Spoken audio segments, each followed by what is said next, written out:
The test is in 4 parts: Part 1, Part 2, Part 3, and Part 4. Now look at Part 1. Part 1. You will hear a telephone conversation between a customer and an overseas shipping agent. First, you have some time to look at questions 1 to 8.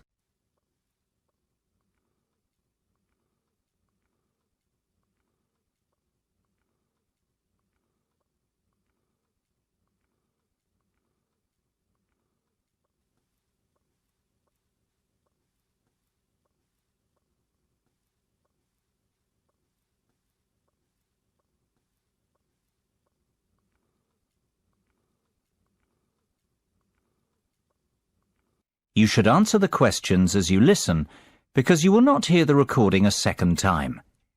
Listen carefully and answer questions 1 to 8. Good afternoon, Denham's Shipping. How can I be of service? Well, I wish to inquire about sending a container of personal items from the UK to Ireland. No problem. Would you like me to give you an estimate of the cost? Yes, please. Well, first of all, may I take your details? Of course. My name's Tim Lafferty. Could you spell your surname for me, please, Tim? Yes, it's Lafferty. Lafferty. Thank you, Tim. Now, where would you like us to pick your container up from? My university, if possible. OK. Let me make a note of the address. It's Abbeyfield University. Is that Abbeyfield?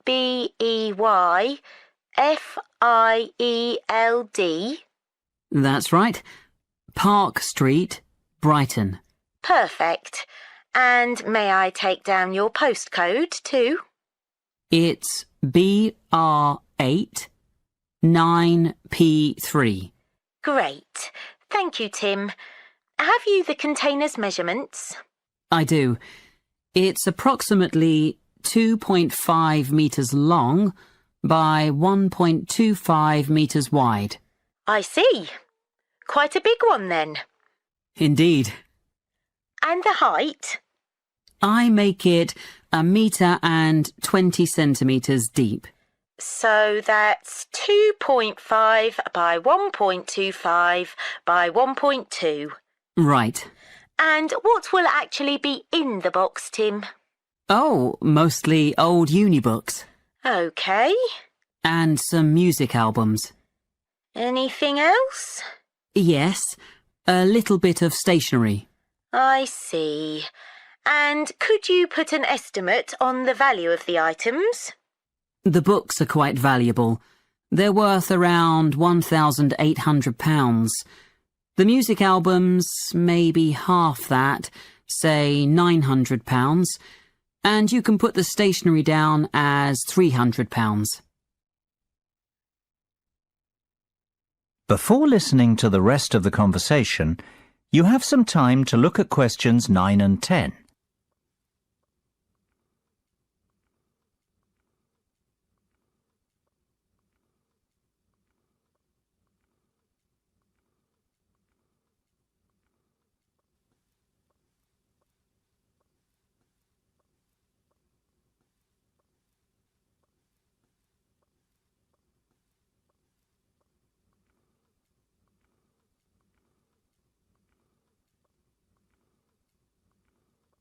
Now listen and answer questions 9 and 10. OK. And will you be purchasing contents cover from us also? I'm not sure what you mean. Sorry, let me explain. Because your items are worth more than £2,000, we recommend that you purchase insurance to cover yourself in the event of damage or loss. Makes sense. What are my options? Well, we offer 3 insurance deals: the premium rate, standard rate and economy rate ones. Premium offers full cover in the event of loss, damage or theft, which means you would be provided with the full cost of replacing your belongings. What about standard and economy? Standard will give you today's value, the second-hand value of your belongings, and economy provides you with a fixed payment of £1,000 in the event of loss, damage or theft. Well, I can afford to live without those books, to be honest. So just give me the cheapest option. We recommend standard cover for all our customers. No, thank you. That won't be necessary. The cheapest option will be fine. No problem. And one last thing, will you be needing delivery at your office, at your house, or do you intend to pick up your container at the port? Home delivery would suit me best, I think. We'll get that process for you. That is the end of part 1. You now have half a minute to check your answers.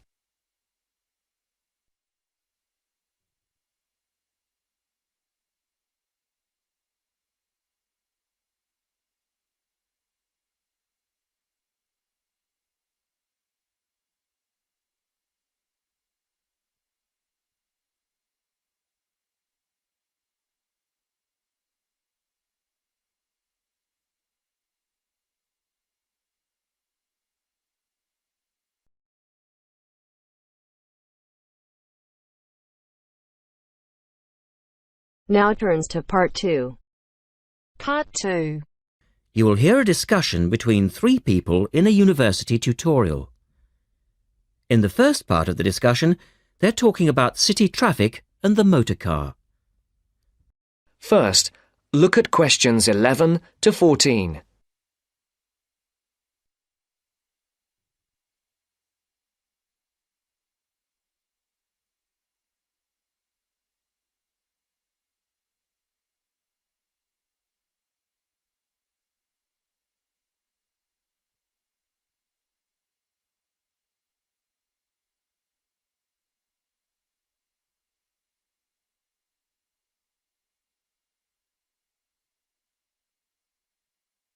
Listen carefully. We're very pleased to welcome Professor Isaac Nebworth to our tutorial group today. And he's come to share one of his pet passions with us, city traffic and our Western dependence on the motor car. I believe questions are quite welcome throughout. Thank you. Well, I know you're all very familiar with the superhighway here in Melbourne. But do superhighways automatically lead to super wealth, as our politicians would have us believe? I think not. Can you give us an example of what you mean exactly? Sure.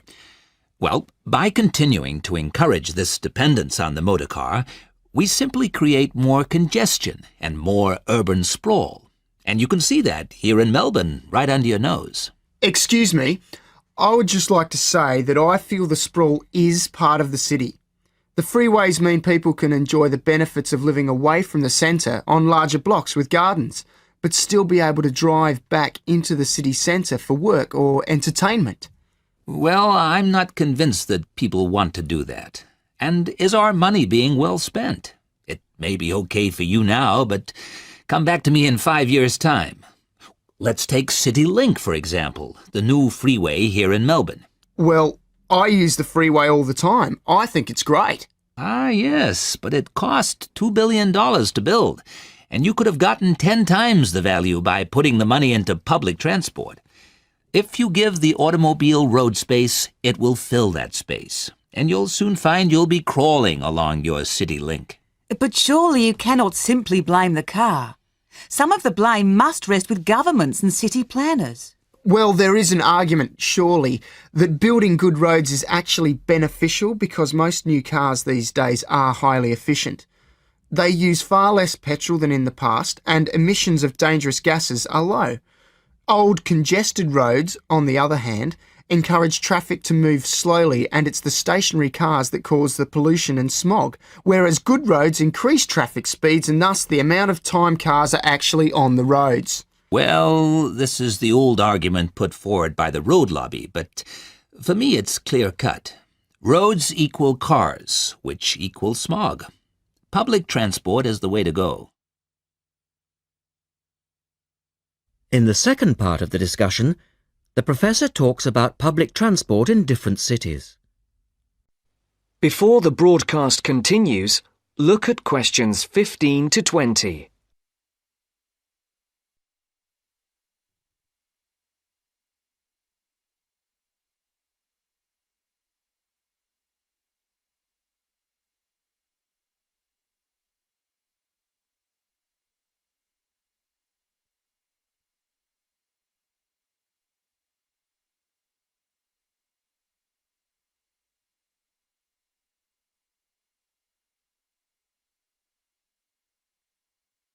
You will now listen to the second part of the talk.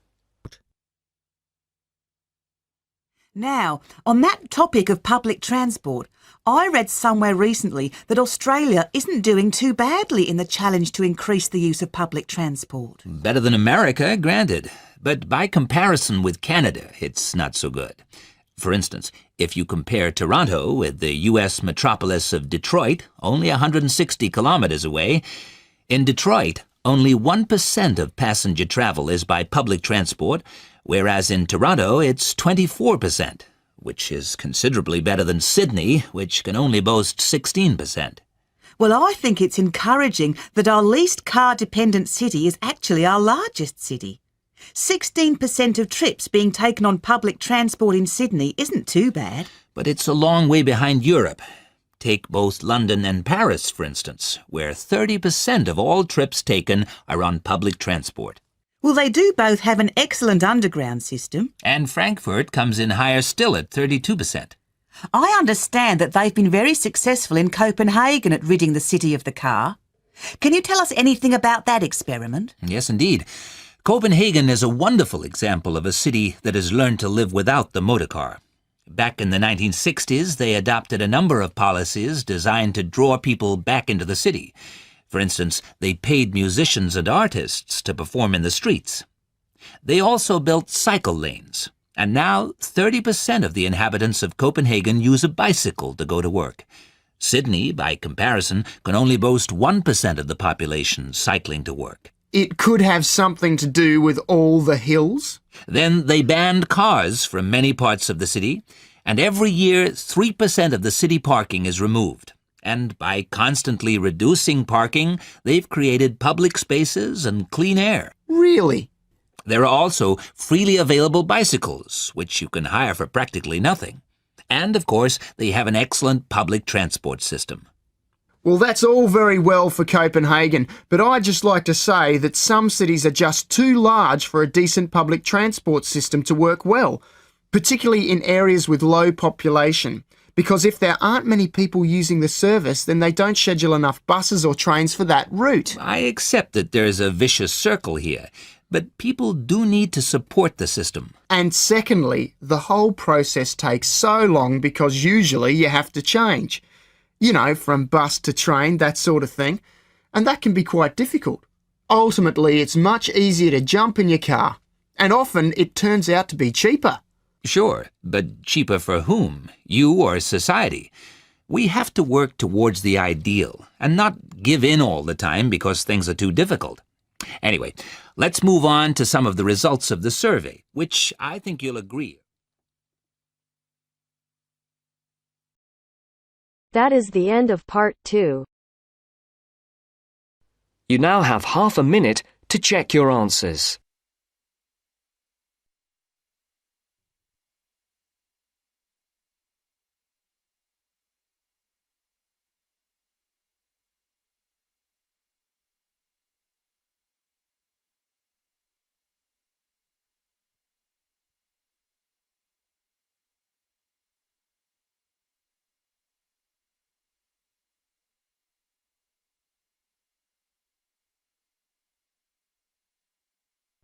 Now turns to part 3.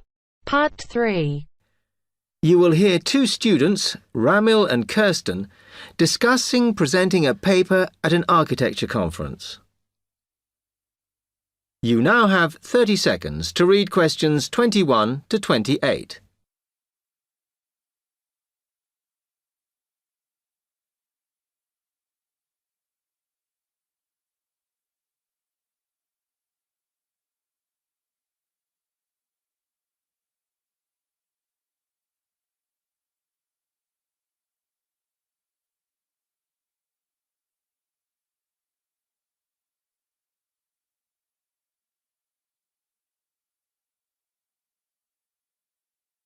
Hi, Kirsten.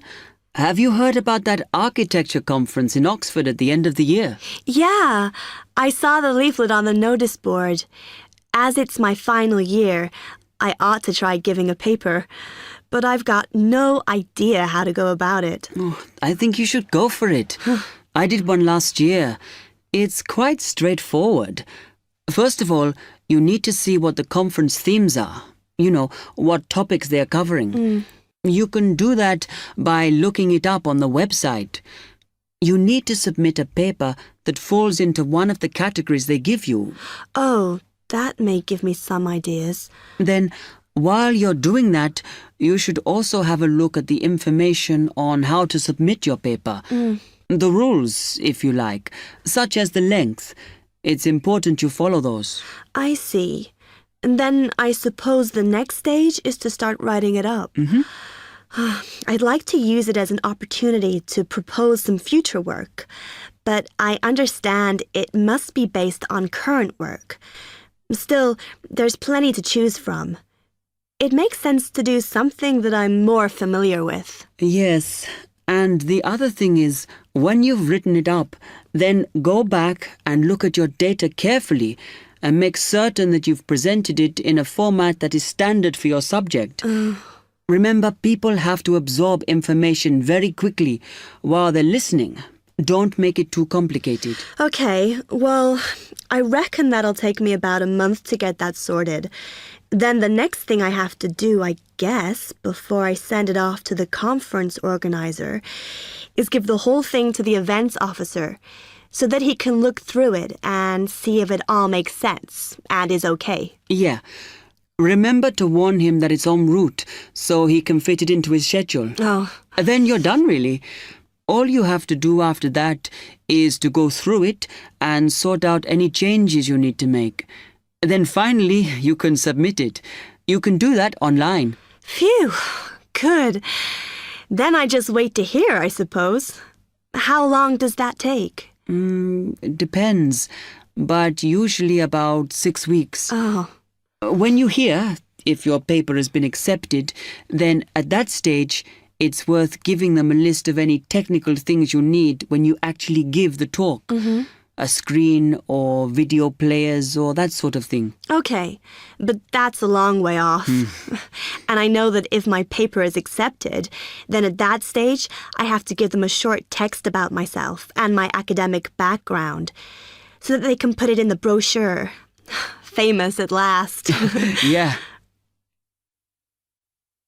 You now have 15 seconds to read questions 29 to 30.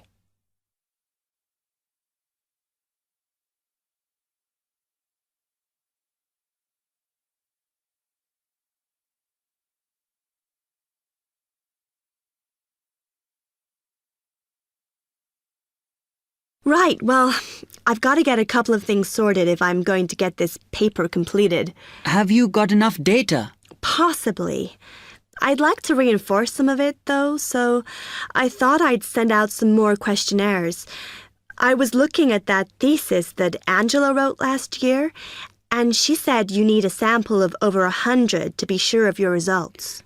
I think some of this year's postgraduates are doing some of the same stuff as you on buildings. Why don't you talk to them? I'll end up getting confused. It would be more useful for me to actually go out to that site by the rail bridge to see how they're building the new factory. Oh. I managed to get hold of Professor Barnett at London University, and he said I should go out and take pictures.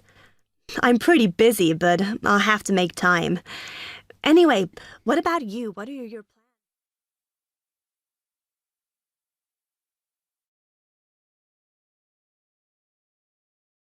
That is the end of part 3. You now have half a minute to check your answers.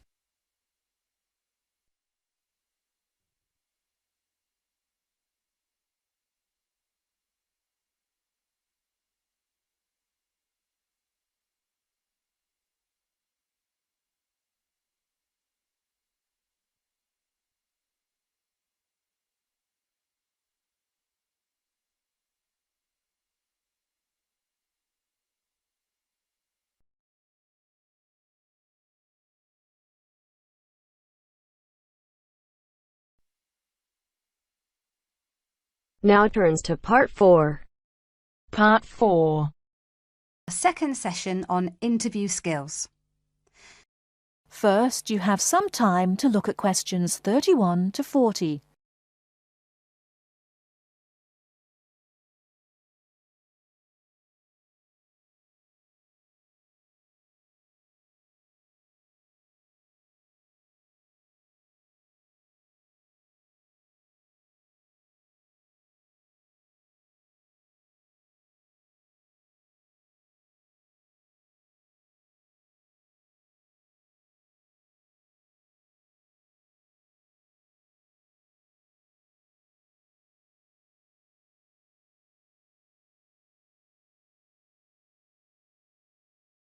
Now, listen carefully and answer questions 31 to 40.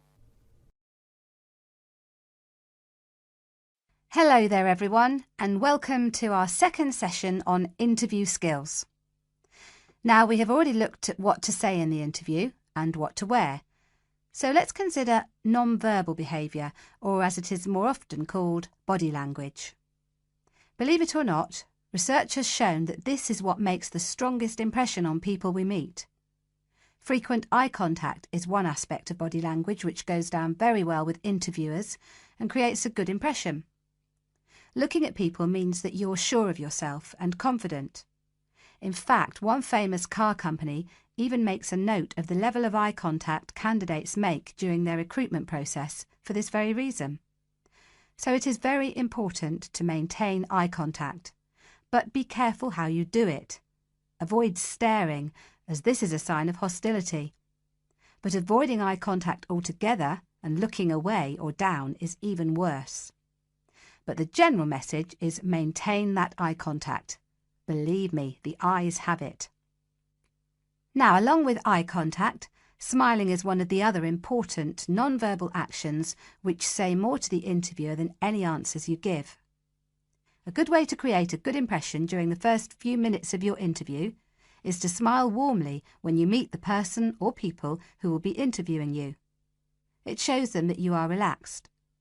Facial scanning takes a triangular route, from the eyes down to the mouth and back to the eyes. Even when you aren't speaking, an interviewer will be noticing your mouth, so give a relaxed smile whenever you feel it is appropriate. Now, not surprisingly, interviewers pay most attention to a person's face or head during an interview, and they certainly pick up a lot on what they see. Researchers have identified nodding as going down very well with interviewers. This simple gesture shows that you are listening and paying attention. Another useful head gesture is to tilt your head slightly to one side. Now, this reinforces that you are listening well to what the interviewer is saying to you. However, tilting your head back isn't such a good idea, as this signals arrogance. And drooping your head forward indicates that you are lacking in confidence. And as we all know, that is exactly the opposite of what an interviewer wants to see. So the message is, mind your head. Now, posture, or the way that you carry yourself, is an important area of body language to be aware of. And it is one of the first body language signals that interviewers read as you enter a room. Posture also matters when you're sitting down. A well-supported position, with your shoulders square and sitting full back on the chair, will give the impression that you are confident, which is just what the interviewer wants to see. I once interviewed a candidate who perched right on the edge of her chair throughout. I kept feeling that she was about to run out of the room in terror. However, occasionally leaning forward slightly when the interviewer is speaking reinforces the message that you are keen and interested, as well as showing the interviewer that you're actually listening to what they are saying. But don't overdo it by leaning too far forward. That can be a bit distracting for the interviewer. Now, we all tend to use our hands to gesture, especially when we are explaining something or as we become involved in what we are saying. This is fine. It shows that we are keen and perhaps even excited about something. However, what can work against someone at an interview is when they fidget. This kind of moving about is, of course, what we do when we are nervous, and fidgeting can be very distracting to watch. So if this is a problem for you when you get nervous, it is a good idea to practice sitting with your hands gently resting in your lap or on the arms of the chair. Try not to fold your arms though, as this tends to look uncomfortable or hostile. But whatever movements you make, be careful with your hands. They need to be kept well away from your mouth, head or face. In fact, experts say that when a hand flies up to or over a person's mouth, it implies that the person is worried or wound up about something. For most of us, staying calm in an interview situation is a challenge, so putting in a bit of practice in advance will help. So, to end with, here are a couple of suggestions on how to improve our body language. A good idea is to choose a role model, such as an actor or fictional character, or a public figure or someone you know. Then sit calmly and imagine that you are this person. Now, other countries have different body language signals. So remember that if you are being interviewed abroad, you may want to check if there are any special gestures to avoid. It's also a good idea to get used to reading body language signals. You can do this by simply watching how people interact in public places, such as on the streets or in restaurants. And finally, when people have struck up a rapport, it is reflected through the natural mirroring of each other's body language movements. So you can use this to your advantage by occasionally mirroring the interviewer's own movements. For example, if they lean over to one side, you can do the same a few seconds later. It helps to create a special effect known as similar to me. But don't do it too often or the interviewer will notice. Now, any questions before we move on to interview listening skills? That is the end of part 4. You now have half a minute to check your answers.